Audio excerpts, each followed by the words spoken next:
Rather mentally or physically? Mentally. I don't really know how I'm even still going at this point.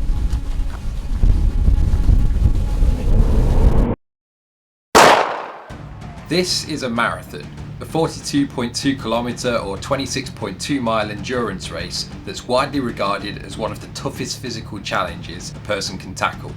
These are marathon runners, athletes that undergo heavy training for months in order to be able to run the distance. And this is me. Safe to say I'm very much your average guy. But last year me and some friends climbed the UK's National Three Peaks, and I began to wonder just how much is the average person capable of?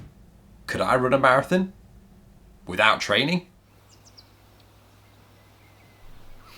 It's Saturday morning, September the 24th, 2022. 7 days from now, on Friday the 30th, I'm going to be attempting to run for 6 hours with the aim of completing a marathon, or however much I can manage. And I've not trained for it at all. Most official marathon events allow 6 hours to complete the race. The fastest runners often finish in less than half that time, whereas beginners tend to range between 4 and 5 hours. Now me, I'm a slow and steady kind of guy. I've never been known for speed, and that's probably why I like distance running as opposed to sprinting. Here is my weekly mileage. This is what I've been running for the weeks leading up to the marathon. 3 miles in general, sometimes a little further. This is the training that a marathon runner requires to prepare. It's a bit more. It's quite a lot more. Needless to say, my 3 miles a week was not going to cut it. It wasn't going to prepare me for this at all. And I needed every advantage and piece of advice I could get. So I decided to talk to someone that had done this before. Just got a message back from Gaz, so hopefully this will give me some needed encouragement. Hey Tom, so just read your message.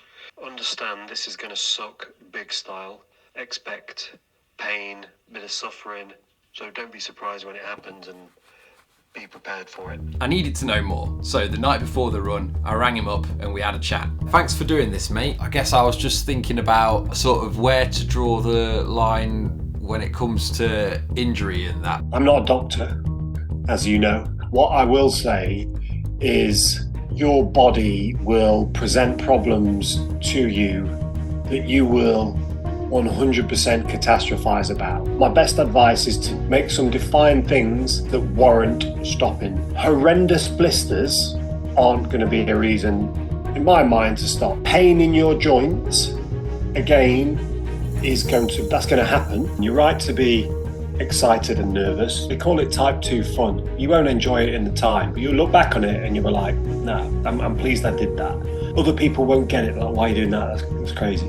And that's okay, because it is a bit weird, but it's not crazy. It's you'll learn a lot. You'll know more at the end of it, my friend. That's the beauty of this, right? We don't know how it's going to go, but you'll know more at the end of it. So it's going to suck.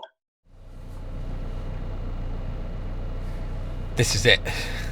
I'm about to go and park up and start. And whoa! Well, let's just get going.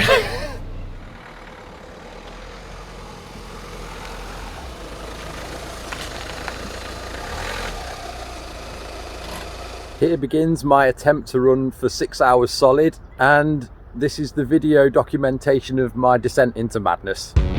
Here we go!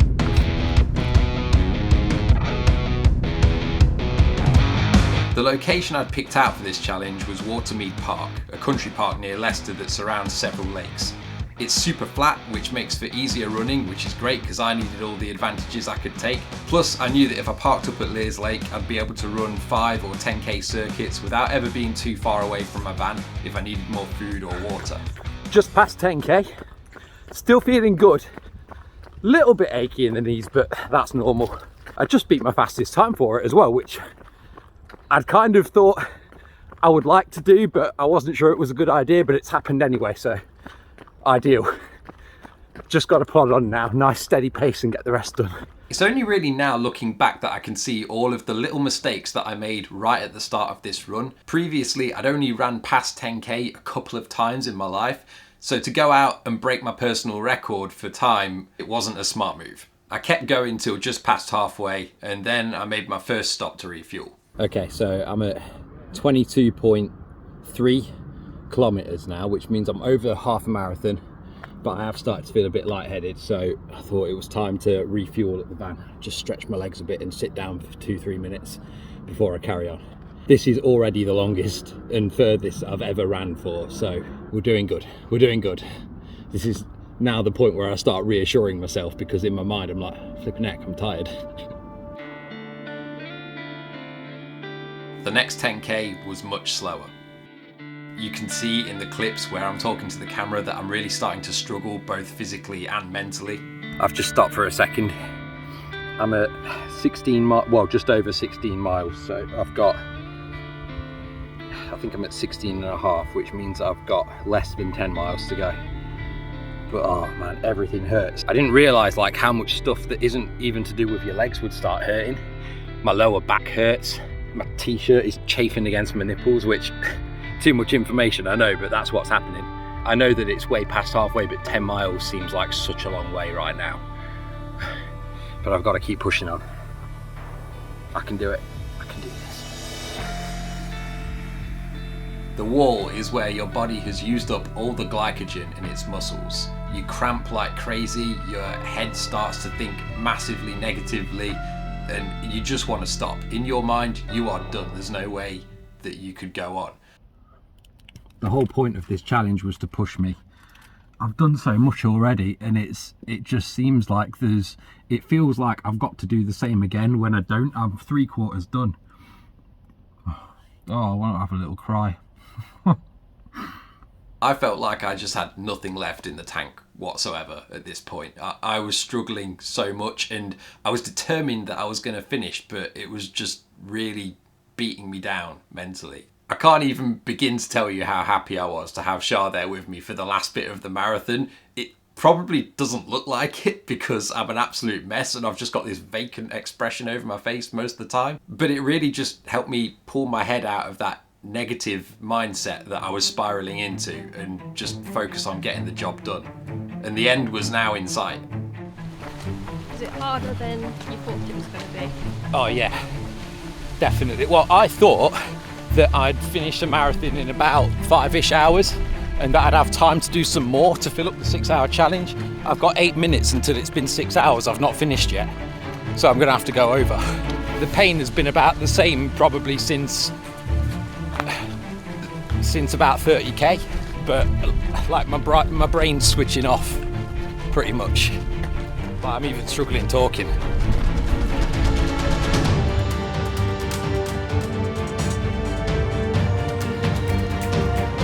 3k left.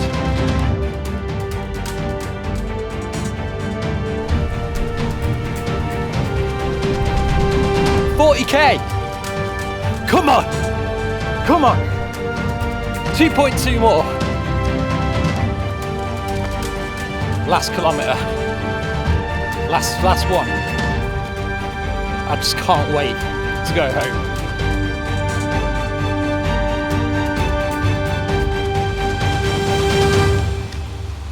Here he comes, the marathon runner. I've done it! Marathon done!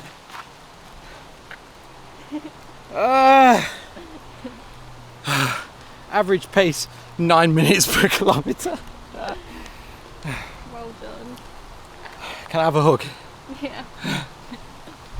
I finished in 6 hours, 22 minutes and 49 seconds, which it's not a fantastic time, to be honest with you. But there in that moment, I just didn't care. I was just so happy that I'd actually finished, that I'd done it. I think if you'd have asked me at the start of the year whether I could have done that with no training, I'd probably have been skeptical. But there I was, I'd done it. And it's really caused a shift in the way I think of things, of what I'm capable of, what I'm capable of achieving. What I really hope people take away from this is that you can do so much more than you think you can. You don't necessarily have to run a marathon without training. I 100% do not recommend it unless you just really want to suffer for some reason. But as I've said before on this channel, I think the takeaway message here is get out of your comfort zone. Don't let the rules that you've created for yourself in your mind, those limitations that you think you have, dictate what you do or do not try to do. It's gonna take effort. You might fail before you succeed, but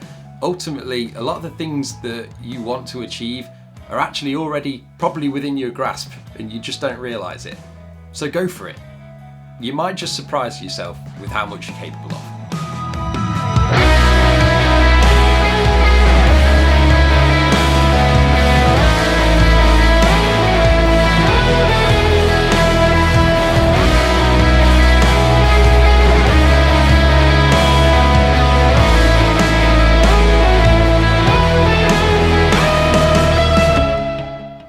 I've been dreading this.